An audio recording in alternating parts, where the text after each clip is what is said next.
Hello everyone, আসসালামু আলাইকুম। আপনারা সবাই কেমন আছেন? আশা করি সকলে ভালো আছেন। আমি আল্লাহর অশেষ রহমতে আপনাদের দোয়ায় অনেক ভালো আছি। আজকে আপনাদের মাঝে নতুন একটি ভিডিও নিয়ে হাজির হলাম। তো আজকে ভিডিও শুরুতেই দেখতে পাচ্ছেন যে একদিকে বেলুন ফুলানো হচ্ছে, অন্যদিকে রান্নাবান্নার আয়োজন করা হচ্ছে। আসলে আজকে আমরা একজনের জন্মদিনে এসেছি। তো যাই হোক, আমরা যার বার্থডেতেই এসেছি, তো এখানে এসে আমরাও কাজে লেগে পড়লাম। তো এক একজনে বেলুন ফুলাচ্ছে, আরেকজনে রান্না বান্না করতেছে। তো এই দেখেন, এই বেলুনের একদম মালার মতো করে ফেলেছে, এটা আমার ভাই বানিয়েছে। আর এদিকে আমার এই দুই বোন বেলুন ফুলাচ্ছে। তো যাই হোক, রাতে যেহেতু বার্থডে, তো আমরা সকাল থেকেই বেলুন টেলুন ফুলে একদম ঘর দুয়ার সাজগোজ করে ফেলেছি। সন্ধ্যার সময় মেহমান আসবে, এজন্য ঘর দুয়ার একদম পরিপাটি করে নিয়েছি, বেলুন দিয়েও সাজিয়ে নিয়েছি। সন্ধ্যা হলেই মেহমান এসে পড়বে, আর সন্ধ্যার পরেই কেক কাটা হয়।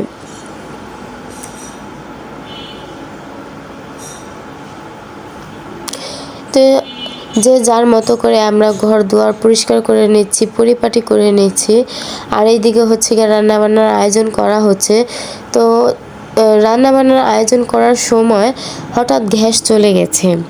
তো এখন কি করবে ভাবে চিন্তে কুল পাচ্ছে না। আর সন্ধ্যার সময়ও বার্থডেতে সব মানুষ এসে পড়বে, শুধু মাছটা ভেজে নিয়েছিল, আর কিছুই রান্না করতে পারেনি। এখানে হচ্ছে ডাল, তো কোনো কিছুই রান্না বান্না করতে পারিনি, সব কিছুই পড়ে রয়েছে। পরে ডিসিশন নেওয়ার পরে সবাই বলতেছে যে সিলিন্ডার গ্যাস এনে তারপরে রান্না বান্না করবে। তো চুলায় যেহেতু রান্না করা হয় নাই, গ্যাস ছিল না, সেজন্য সিলিন্ডার এনে রান্না বান্না করেছে।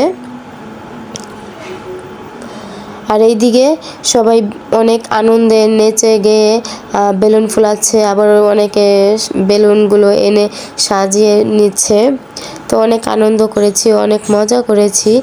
আর এখানে বেলুন দিয়ে সাজানো কেমন হয়েছে অবশ্যই অবশ্যই আপনারা কমেন্ট করে বলবেন। আমার কাছে ভালোই লেগেছে, অনেক সুন্দর হয়েছে।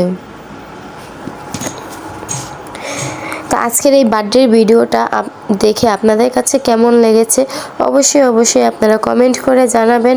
আর ভিডিওটি ভালো লাগলে একটা লাইক দিবেন। যারা আমার চ্যানেলটিকে সাবস্ক্রাইব করে দিয়েছেন তাদেরকে অসংখ্য অসংখ্য ধন্যবাদ। আর যারা এখনও আমার চ্যানেলটিকে সাবস্ক্রাইব করেন নাই, তারা অবশ্যই আমার চ্যানেলটিকে সাবস্ক্রাইব করে আমার চ্যানেলের পাশেই থাকবেন। এই তো এইদিকে সব কিছু রেডি হয়ে গেছে, রান্নাবান্নাও হয়ে গেছে, আবার সব কিছু সাজানো হয়ে গেছে। এখন কেক কাটার পালা। আর ঢাকা শহরে রাতেই বেশিরভাগ কেক কাটা হয়, একদম 12টার সময়।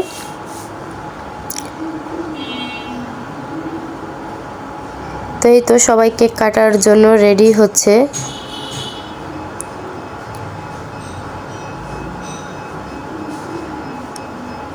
এখানে কেকটাও রেডি করা হয়ে গেছে, এখন মোমবাতিটা ধরিয়ে দিলেই হয়ে যাবে।